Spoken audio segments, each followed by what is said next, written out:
L'État, à travers le ministère de l'Agriculture et la DENA, que je représente aujourd'hui, accorde une grande importance à tout ce qui se rapporte au changement climatique. Et ce, à travers la formation et l'information au niveau des agriculteurs et agricultrices, en espérant que nous aurons des échanges fructueux, que les débats seront vraiment très productifs. Donc je déclare ouvert l'atelier de dissémination du rapport d'études pour l'élaboration d'une feuille de route pour un financement innovant de l'agriculture intelligente face au climat. Merci. Nous vous souhaitons la bienvenue à cet atelier qui est organisé, sinon co-organisé par Alliance Bioversity SIAT, Fondation Syngenta et puis les cabinets Consul STEP. Donc au Mali, la mise en exécution de ce projet est assurée par Africa Rice. Africa Rice, basé à Bouaké, en Côte d'Ivoire, qui s'occupe, comme je disais, c'est un consortium. Donc dans chaque pays,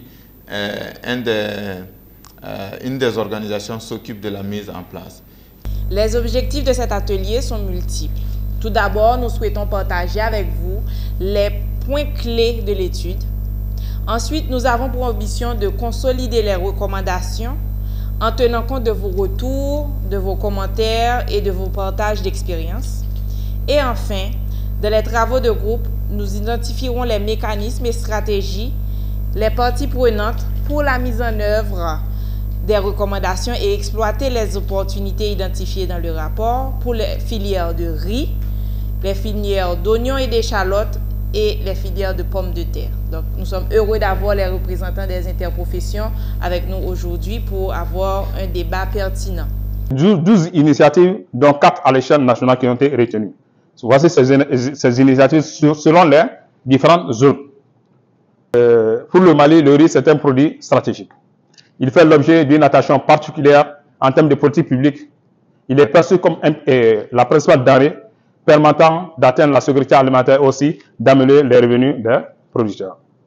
On a essayé de voir quelle peut être l'attractivité des chaînes de valeur de l'étude. Ça, c'est une analyse qui est faite et qui est issue des compilations que nous avons, des compilations des données issues des travaux du terrain. Au niveau des relations inter-entreprises et des partenariats au sein de la chaîne de valeur des producteurs aux consommateurs finaux. Pour le riz, c'est haut.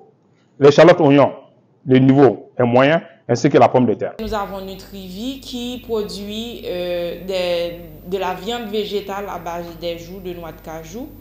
Et le critère climat, c'est la réduction des pertes post-récolte. À l'issue du programme, nous leur avons accordé une subvention de 9 millions de francs CFA. Et de leur côté, elles ont pu soulever un montant auprès de banques commerciales de la hauteur de 100 millions de francs CFA. Donc en fait, c'est pour vous donner des exemples concrets d'identification de potentiel d'investissement, d'un accompagnement financier adapté et de la réussite d'entreprises clés qui sont des acteurs qui sont non seulement sensibles aux gens, mais sensibles au climat.